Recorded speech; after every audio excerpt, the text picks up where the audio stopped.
بسم الله الرحمن الرحيم. اللهم صل على سيدنا ومولانا محمد وعلى آل سيدنا ومولانا محمد وبارك وسلم وصل عليه. رب زدني علما، رب اشرح لي صدري ويسر لي امري واحلل عقدة من لساني يفقهوا قولي. سبحانك لا علم لنا الا ما علمتنا انك انت العليم الحكيم. اللهم الهمني رشدي واعذني من شر نفسي. منګه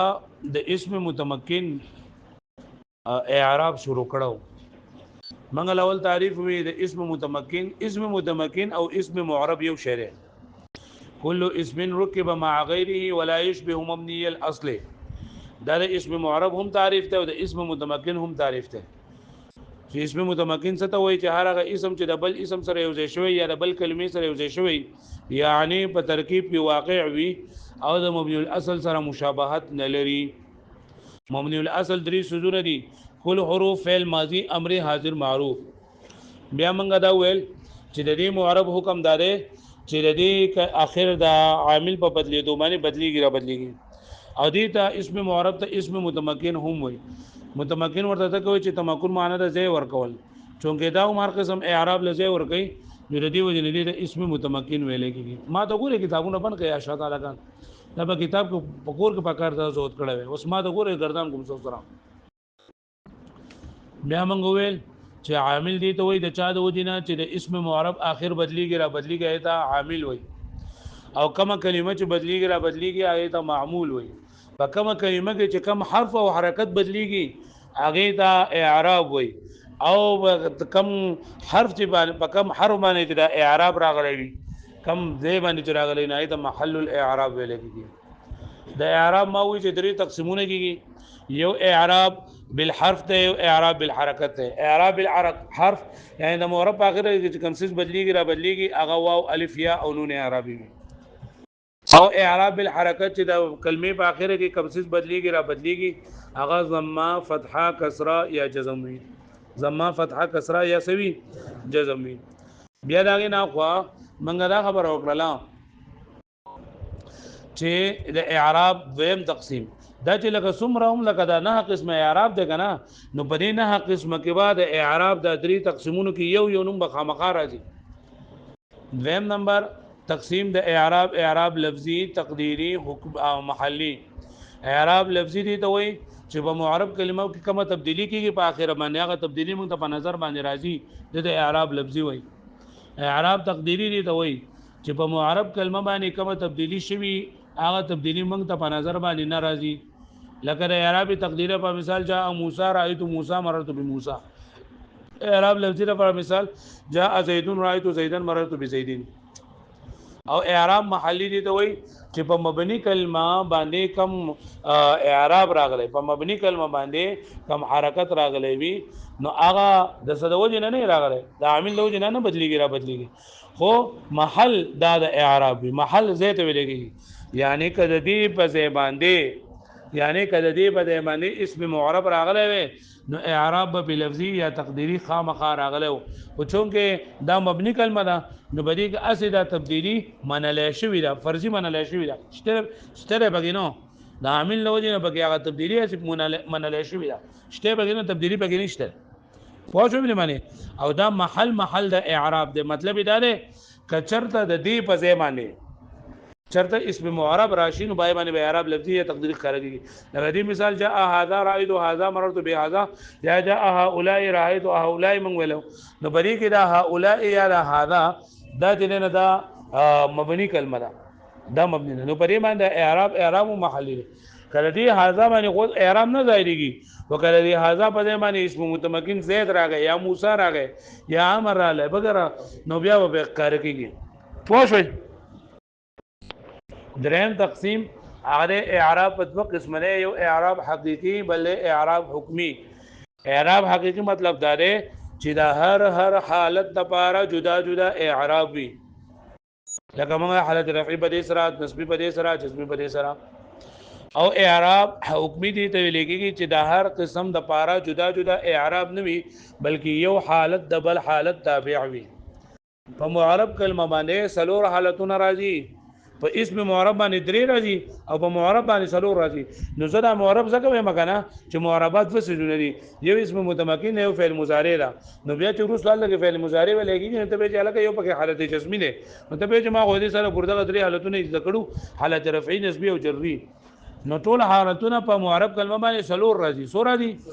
څلور کم دي حالت رفعي نسبي جري او جزمي خدا الاولنی درې چې نه کرا رفعي نسبي جري دا صرف د اسم سره راځي او حالت جزمي صرف د سره راځي د فعل سره خو په معرب باندې چې ټول راځي نو ټول سو حالتونه دي څلور کم دي رفعي نسبي جري جزمي ها وز د حالت رفعي مطلب دا دی چې دا کلمه دا کلمه چې کومه ده دا اسم چې کوم دی دا په اتو مرفوعاتو کې واقع وي په اتو مرفوعاتو کې څه شی جوړیږي چې په اتو مرفوعاتو کې څه شی جوړیږي نو موږ وایو چې دا په حالت کې ده په حالت رفعي کې پس کې ده چې په 12 منصوباتو کې څه جوړېدو نو دې ته موږ وایو چې دا په کوم حالت کې ده حالت نسبی او چې په دوو مجروراتو کې یو څه جوړېدو یو اسم نو موږ وایو چې دا څه ده بار دمه ګوره منیفه بار دمه ګوره دروازه من کا ها او حالت جزمی چې په دې باندې حروف جازمه او حرف راغلي په حروف جازمه په څه شی راشي دا هغه بیا حالت جزمی وي پرې پوه شئ تاسو ها پرې باندې پوه شئ د دې نه بعد موږ وې چې بدیل اولنی قسم کې په اولنی فصل کې د اسم متمکن 14 قسمونه بیانېږي د اسم متمکن په 14 قسمونو کې 9 قسمه اعراب جاری کیږي د دې وجه نه کله چې موږ د اسم متمکن هغه 14 قسمونه زوتو د موږ په نه وقفونو باندې دا یاد کو نو بدی کا فائدہ دا وشي چې یو موږ ته ترتیب سره دا یاد شي دویم دا چې لکه کم ځای کې موږ وقف وکړو ته پوښتنه چې صنف بدل لې صنف قسم ته وي نو په اسم متمکن کې 9 قسمه اعراب جاری کیږي دا اسم متمکن ز په 9 حساب باندې چې میں مفرد منصرف صحیح مفرد منصرف جاری مجرا صحیح جمع مکسر منصرف جمع مؤنث سالم غیر منصرف اسماء سته مکبره تاسو تمایل اول په یو صاحب اندري بیا بدریو ساونو باندې یو سامان یو په بل سامان بل سا بیا داغه نه بعد درې په یو صاحب باندې دوا تثنیه حقیقی تثنیه حکمی تثنیه سوری یادانو منری تثنیه اثنان و اثنتان او کلا وکلتا او یا جمع حقیقی جمع سوری جمع حکمی یو دادی او د دې نور نمونه د تاسو په ولا کې ویلي چې جمع مذکر سالم اولو 20 تا 90 صحیح شو نه دا غینه اقوا بیا اسم مقصور غیر جمع مذکر سالم مضاف به متکلم دو په یو سا او بیا یو په یو سامانه اسم منقوص او بیا غیر جمع مذکر سالم مضاف به متکلم نو دا نه وقفنا ما وکړل دا نه قسمه اعراب د دې نه 14 قسمونو کې د نه سره خاص ده اوس باندې کې الصنف الاول اولنې صنف نو اولنې صنف دا به مفرد غره الاولنې ساګه موږ ویلو کنه مفرد منصرف صحیح جاری مجرا صحیح جمع مکسر منصرف او دا اولنې قسم اعراب ده اعراب بالحرکت لفظي حقيقي او چې دا دغه طریقه یې کړی ده کنه نو ته چې اعراب بالحرکت لفظي حقيقي و په واورېدو تا د خپل باندې پته ولګي چې اعراب بالحرکت ته نو پس سره وي پس بر دې په سره وي پس سره وي او چې اعراب حرکت سره دویم ټکی تا ور لفظي ده نو څه مطلب دی چې موږ دما کاری او دریم ټکی تا وې چې حقيقي د هر حالت لپاره به جدا نو موږ حالت رفعي ضمه لفظي سره حالت نسبي فتح لفظي سره حالت جری کسر لفظي سره دا قسم اعراب خاص ته مفرد منصرف صحیح جاری مجرا صحیح جمع مکسر منصرف صحیح مفرد منصرف صحیح څه ته وایي چې مفرد به تثنیه جمع نه وي او ما ویل مفرد د سوسونو په مقابله کې راځي وایي چاته دي وایي کم ده مفرد د مرکب په مقابله کې مفرد د مضاف شی به مضاف په مقابله کې مفرد د تثنیه او د جمع مقابله کې او یو د مفرد د جملې په مقابله کې راځي خدا په کې لکه چا سلوټ ذکر کړی دي چې مفرد د مرکب په مقابله کې مفرد د مضاف شی به مضاف مفرد د تثنیه او د جمع مفرد د جملې په مقابله کې خدا جمله په کې سره جمله په مرکب کې په خپل داخله راکنه نه اصل کې درې دي خو چا سلوټ ذکر کړی په کوم کتابونو کې یا په شرح کتاب لري چې سلوټ دي نو هغه دغه سلورم به دغه ده پوه شئ نو دلته کې دا مفرد راغله په مقابله د مضاف شی به مضاف کې نه او په مقابله د جمله کې هم نه په مقابله د مرکب کې هم نه بلکې صرف په مقابله تثنیه او جمع کې چې مفرد به تسنیه جمع باندې منصرف به غیر منصرف باندې صحیح به د نحویانو باندې صحیح هغه دوی چې په اخره کې حرف علت نه راغله مثال سره زید عمرو بکر وغیرہ او دا دسی کمال ولسته چې دا آیات کو کنه مفرد منصرف صحیح دا آیات کو نو ته پوه شې چې د کلام عربی نیم الفاظ آیات کو نیم الفاظ زګه او ته چې ګوري چې لکه دا به اسم متمکن باقسمو کې کم یو څه دي د ټول نه لاول به مفرد منصرف صحیح ګوري که مفرد منصرف صحیح وو جو بس بیا بدل کړه پکې نه نو خو بیا نور اولو ګوري خو اکثر چې څومره یې کنه دا مفرد منصرف صحیح وي تاسو سره چې بجرا کې تاسو سموي نو ما تاسو په 15 ټکی وری کوي ما ته بوخه تاسو ما ته ونه کولو نننه چې وسره به یوځای کوي نننه وسره یوځای کوي چانه نه لیکل ابو مو لیکي نننه وسره یوځای کوي سبب ما ته وکړي ان شاء الله ها او صحیح تاسو به جنو چې نحویانو باندې صحیح څه ته وای چې په اخره کې ها او بیا دیم نمبر مفرد منصرف جاری مجرای صحیح چې مفرد وي تسنیه جمع نه وي منصرف غیر منصرف نه وي او مجاری مجرای صحیح او قائم مقام صحیح باندې یو نوم دی نو جاری مجرای صحیح دي ته وای چې په اخره کې حرف علت وي خو ما قبل تساکن وي په اخره کې حرف علت وي خو ما قبل دی لکه دلون نو دلون په اخره کې غوا راغله ده ما قبل تساکن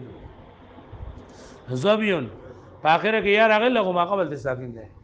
او ما تاسو ویلو چې جمع چې یو په کلمې په اخره کې واو مشدد یا مشدد راغلی وي نو دا به هم پدې کې وي دا به هم پدې کې شمال لکه عدو نبی بو شوي اجم مکسر منصرف چې د واحد وزن پکې سلامت نه وي پاتې شوی او منصرف غیر منصرف نه وي یعنی مثال رجال دا درې وړو په مثال جاء زید ورجال جاء زید ودلو ورجال رايت زيدا ودلوا ورجالا مررت بزيد ودلو ورجال فدې ما تاسو ته چې دا دلو چلند دا بوکې دا وي زبيون وسيت وي سويتا هیرن نه هیرن نو دا جاء دلو لك دا نسيږي نو دغه جدا جدا وي نو هاذا دلو مثال به بیا وي کته اوس نه نوٹ کړی دا ځان نه لیکلی نو دې ساده پورې ما جوړ سبق وي دا تقریبا یو 12 منټ وشولو نو دا 12 منټ پورې دا جوړ سبق تاسو بیا ځان له یاد کړئ ځان له ولي دا نه ما وې د باب نه چې موږ شروع کړی د اسم متمکن چا نه نوٹ کړي ځان له ولي کوي لیکل وتاو څه فائدہ دا درکې کنه چې تاسو ان شاء الله چې کله بیا دا تکرار کوئ تاسو ته بدای یادي تاسو به امتحان په مقابله به تاسو یادي خدای پاک تاسو ته د مرسینه باره غړي تاسو سازان شوي او دغه خبره تاسو لیکلي وي تاسو ته بیا دی فائدہ به تاسو ډیره زیات درکې نور د ما په کې فائدہ نقصان نشته لري کلی کې ولي کې کنه لیکي الله خوشاله کا کله ما ته باورول غواړي صحیح نه نو کلی کې نو په اخره کې بازا 3 منټه 4 منټه چې څونه سبق ویل کېږي دا ورته هغه به تاسو ته وېما کته زما سره ځل لیکل شي ځل لیکي کړه په دې په اخره کې بدري 4 منټه هغه ځان د لیکلو سبق او بیا تاسو ځان لیکي پرې باندې تاسو پوه شئ ها وس الصنف الثاني دویم نمبر صنف وانګول نو دویم نمبر صنف سره کنه د دې اعراب دا له ما ته وګورئ زه سبق ومله ګورم سبق کیږي اعراب بالحرکت لفظی حکمی دویم قسم اعراب څه شری د دې اعراب نوم سره اعراب بالحرکت لفظی نه پیژنم کنه اعراب بالحرکت نه پیژنم اعراب په زبر ډیر پیش سره وی لفظی به وی لفظی او دریم نمبر حکمی به وی یو حالت په کتابه وی موږ ګوره د دویم قسم اعراب نوم دی اعراب بالحرکت لفظی حکمی دا قسم اعراب تفصیل دار د دې حالت رفعی په ضم لفظی سره او حالت نسبی او جری دواړه په کسره لفظی سره حالت نسبی او جری دواړه په کسره لفظی سره دا قسم اعراب خاص د جمع مؤنث سالم سره جمع مؤنث سالم هغه جمع ته ویل کېږي چې د دې په اخره کې الف او تا زائد راغلي وي الف او تا دا ټکی به کوي جمع مؤنث ګوره تاسو بداو لري چې جمع مؤنث سالم لګي د مؤنث جمع ته دا خبره غلطه ده جمع وس ګوره مرفوع ته وي د مرفوع جمع راځي سو مرفوعات د منصوب جمع سره راځي د مجرور جمع سره راځي دا کدا خو د مذکر جمع ده دا موږ د دې سره کار نه ځکه د مذکر جمع یو د مؤنث جمع او هغه جمع ته ویل کېږي جمع مؤنث سالم هغه جمع ته ویل کېږي چې په اخره کې الف او تا راغلي وي خو الف او تا پکې زائد وي زائد صحیح پکې کدا الف او تا زائد نو بیا ورته جمع مؤنث سالم نه لګيږي لکه ګوره وقت جمع سره اوقات سره خو اوقات جمع مؤنث سالم نه اوقات جمع مؤنث سالم ولې ځکه پدې کې چې دا کم تا ده کنه دا زائد نه ده دا کومه تا چې دا پکې زائد نه ده وقت جمع اوقات دا وخت نه واو قاف تا او په اوقاتونو کې واو قاف تا الهغه پوه شو به باندې پوه شو نو دا نه ده اوس صلوات جمع صلوات جمع مؤنث سالم نه لري ولې صلات جمع صلوات راځي دا خپل تا ده الهغه پوه شو به باندې اوس لکه دا مسلمون له دا مسلمون مسلمتون دا مسلمتون مسلمات نو اوس ګوره الف او تا زائد دي په مسلماتون کې ځکه لري په ماده کې نشته ده نو دا جمع مؤنث سالم ده الهغه پوهیږي او کنه پوه شو به باندې یا ته نساءات نو نساءات ګوره نون سین الف حمزه او الف تا پکې زائد دي پوه شئ تائبون تائبات قانتون قانتات عابدون عابدات دغه آیت بیا ځل نو عسى رب ان طلقكن يبدل ازواجا خيرا منكن مسلمات قانتات عابدات سائحات سيبات دا ټول او بل آیت چې ډېر جمع مؤنث سالم به استعمال شي ان المسلمين والمسلمات والمؤمنين والقانتين والصادقين والصابرين والخاشعين والمتصدقين والصائمين والحافظين والذاکرین دا ټول د جمع مؤنث سالم نو څنګه دا په دې کې الف او تا زائد دي جمع مؤنث سالم په جنو جمع مؤنث سالم هغه جمع ته ویل کېږي چې د هغه په اخره کې الف الګ پیر صاحب دا په کتاب کې لیکل نو ما تاسو ضرورت بیا چې د هغه په اخره کې جمع مؤنث سالم هغه جمع ته ویل کېږي چې د هغه په اخره کې الف او تا زائد راغلي کدا د مذکر جمع وي او کدا مؤنث جمع زموږ سره کار نشته کدا مذکر جمع او کدا څه جمع نه پوهیږي کنه ګرانه دا خبره اوس د دې جمع مؤنث سالم مثال نو تاسو به جندل کنه وګوره دا په حالت رفع کې بسنګ ما مخکې ته دغه لګو هن مسلماتون هن رأيت مسلماتين او مررت وګوره رأيت مسلمات حالت نسبی ده کنه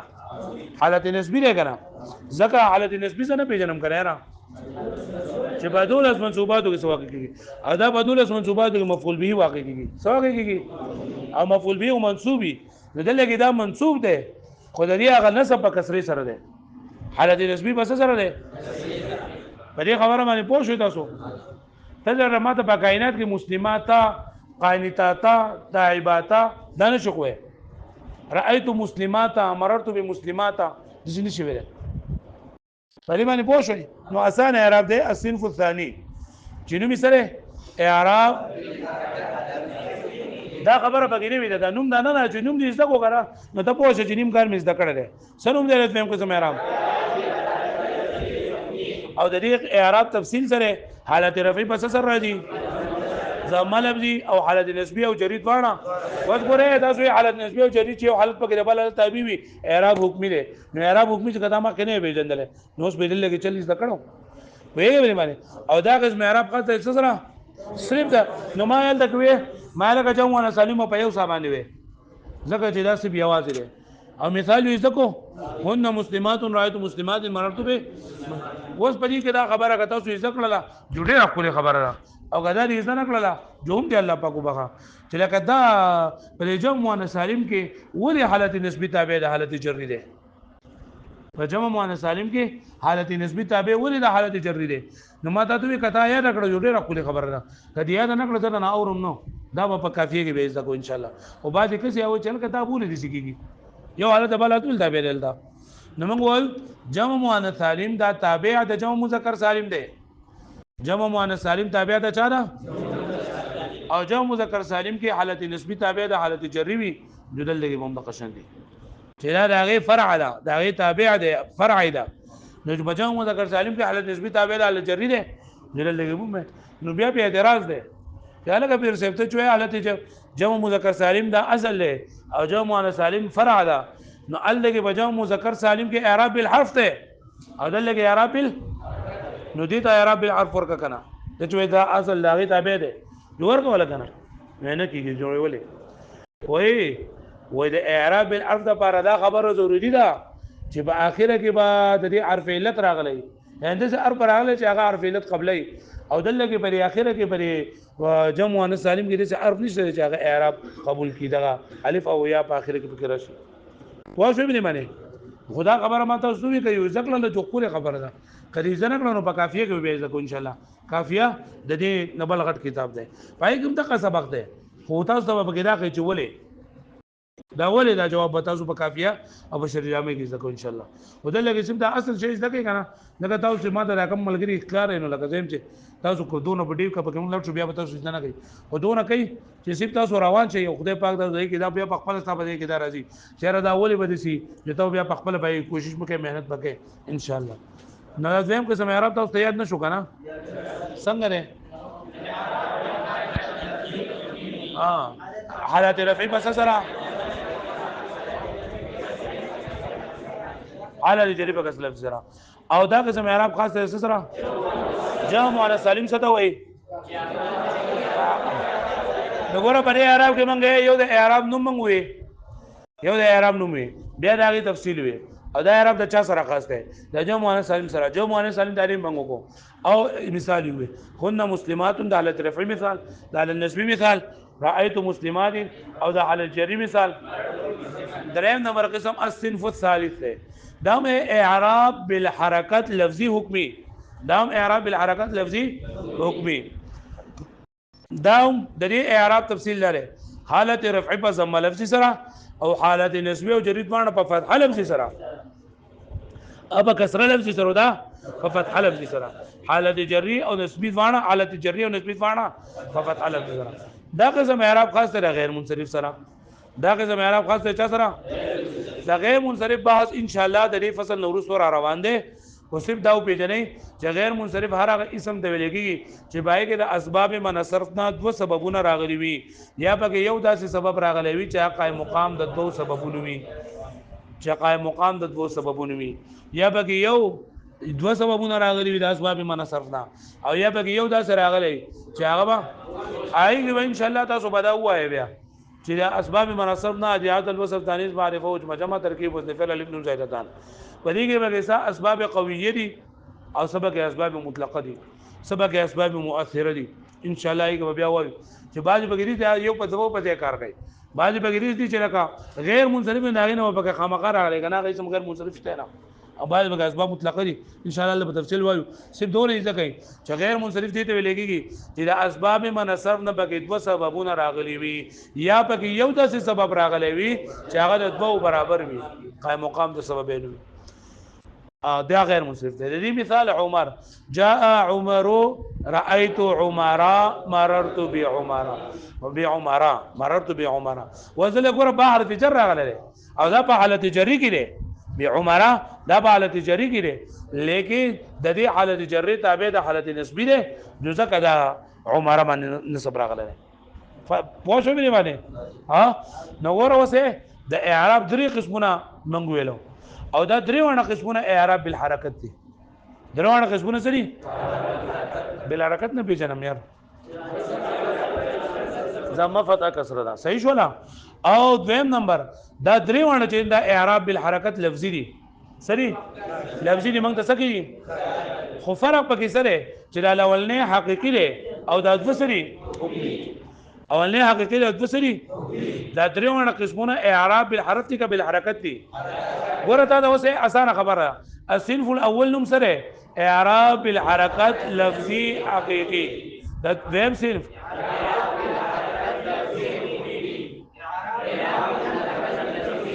وس په دویم کې او په دریم کې څه فرق دی چې په دویم کې حالتي نسبی تابع د حالت جری دی او په دریم کې پوښوي نو دا وې په کتاب کې بیا الثاني دویم نمبر ان يكون الرفع بضمته چې بل رفع په ضمه سره یعنی حالت رفع په ضمه سره والنصب والجر بالكسره او على النسبه او جرید باندې په کسره سره ويختص بجمع المؤنث السالم او دا خاص د جمع مؤنث سالم سره تقول لك تبع په مثال کې هن مسلمات رايت مسلمات مررت بمسلمات الثالث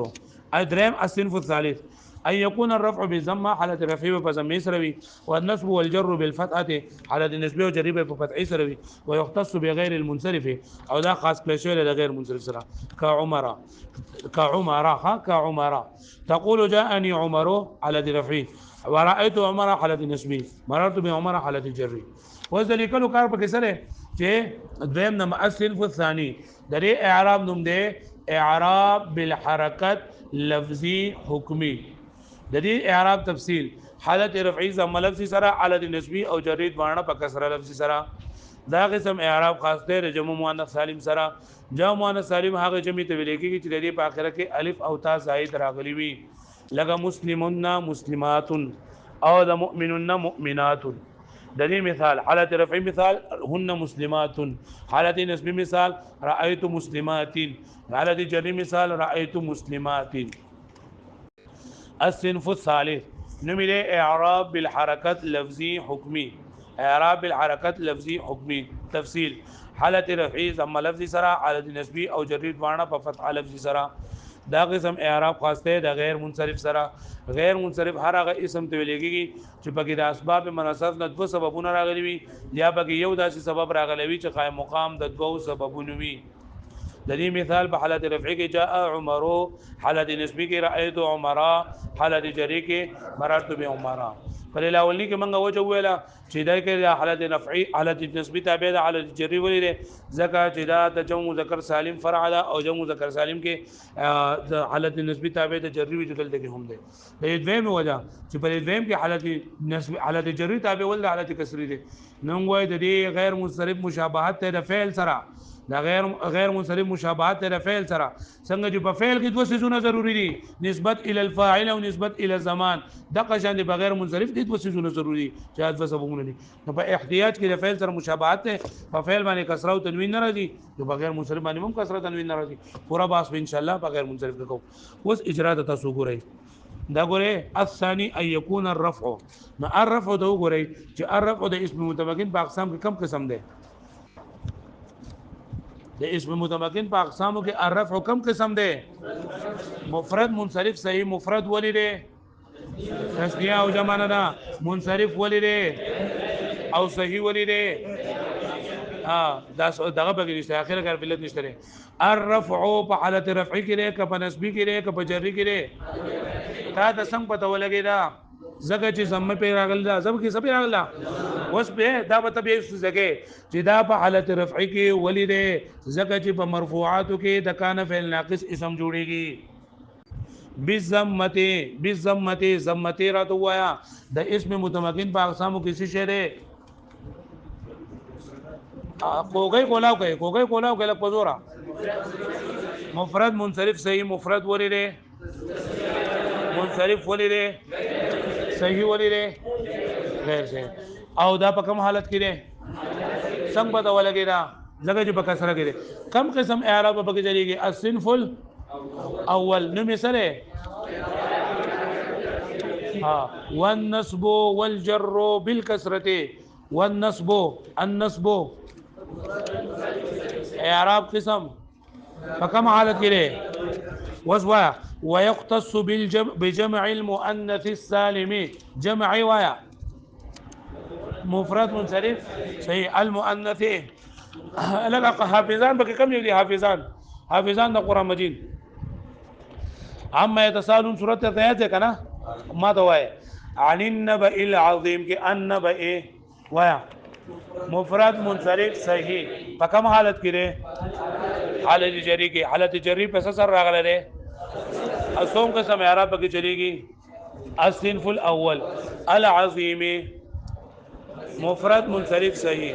الذي هم فيه مختلفون لا تسنن ولا نزين ما كلا سيعلمون ثم كلا سيعلم نجعل الارض ارض وایا کم حالت کې ده حالت نسبی کې حالت رفعی کې ده نسبی کې بنسبی کې به بدا ان شاء الله چې ورسو تاسو منصوبات به جوړی کنه نبي بکر سوي چې لکه په نسبی کې وري ده ځکه چې دا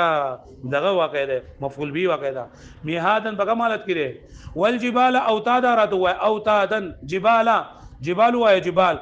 کم قسم ده جبال جمع مکسر منصرف جمع مکسر جبال د څه جمع ده د جبل جمع ده د جمع مجمع مکسر ولې ده واحد وزن پکې مات شوی دی او منصرف ته یعنی غیر منصرف نه دی او صحیح دی چې په اخره کې والجبال په کوم حالت کې دی په حالت نسبی کې ځکه حالت نسبی پس سره وری جو مکسر منصرف کې بسوم قسم اعراب چلیږي کم قسم وہ ہے کنا نا نو 1 2 3 4 5 الکا الصنف الاول دسه وای الصنف الاول وس الصنف الاول نوم سره د اعراب بالحرکات لفظي د الصنف الاول تفصیل سره حالت رفعی والجبال اوتاد هم د قشنده ښه اوتاد هم د قشنده وخلقناكم ازواجا هم د قشنده ازواجا وایا ازواجا لاول ګوره ما ته د اسم متمکن په اقسامو کې به حالت به او صنف به نوم به که تفصیل لند پوس کو هغه به صحیح شولا ها وس مقزم وخلقنا ازواجا وجعلنا نومكم سباتا وجعلنا دا ټول لکه شان دي ښه وانزلنا من المعصرات معصرات ناورما جمع مؤنث نه به جمع مؤنث سالم اخره غالب او تاسو راغلي زائد راغلي دا اوس په کوم حالت کې دي کم سم سره کوي من المعصرات کنه ها معصرات په کوم حالت کې دي حالت جری کې زکه دا حالت جری او حالت جری په فتحي سره چې په کسره سره په سره په کسره سره الصنف الثاني تفصیل سره حالت رفعی په زماله سره حالت نسبی او جری دواړه کسره دا اوس په کوم حالت کې دي حالت جری کې وانزلنا من المعصرات ماء ثجاجا وایا مفرد ناوره مګره مړه وجنات الفافا جنات وایا جنات جمع جنات څه ته وایي دا کومه تاسو څه کوی چې تاسو په اما پاره کې ویل دی کنه تاسو صرفي لغوي تحقیق نه کړی جنات نو څه شو جمع مؤنث سالم په کوم حالت کې دی الفافا وایا الفافا جمع مکسر الفافا وجنات او باغونه به ګور دا مفرد ده مفرد مذکر مکه ده وجنات الفافا ان يوم الفصل كان ميقاتا يوم الفصل مفرد مذکر دا وایي چې دسه په دې طریقه باندې ټول قران مجید تاسو مخې ته تاسو باید یوم مکسر منصرف او د دې درې اسنامو په تاسو په خپل باندې الفاظ د قران مجید نه راو باسي لکه هر صورت نه تاسو راو باسي صورت راوغله ابای ګورا چې په دې کې دا مفرد منصرف صحیح دی دا به جمع مکسر منصرف دی دا به جمع مؤنث دی دا په دې حالت کې دی دا قسم اعراب کې جاری کیږي چې څومره تاسو اجرا کوله غنه اجرا معنا جاری کېدل نو چې څومره تاسو اجرا کوئ دومره به جاری کیږي او چې اجرا نه کوله نو تاسو باسي د توتی گیت په یاد کوي او فائدہ باندې چې دا گیت تاسو پروز کالو یاد کړل فائدہ به تاسو ته نه ډیر نه کوي ځکه چې دا اوس تاسو ګورئ کنه ټول ولاړې په دې کې اوس نیوی خبره یو ما دا کړی ته تاسو ته اعراب د نو میراته سیوا ویل دي نور ټول جوړ سبق دی دې کنه ده سو با کا بیان کې پروز کړل کله شوم دي خدا به ولي کوي ځان به یاد کوي ها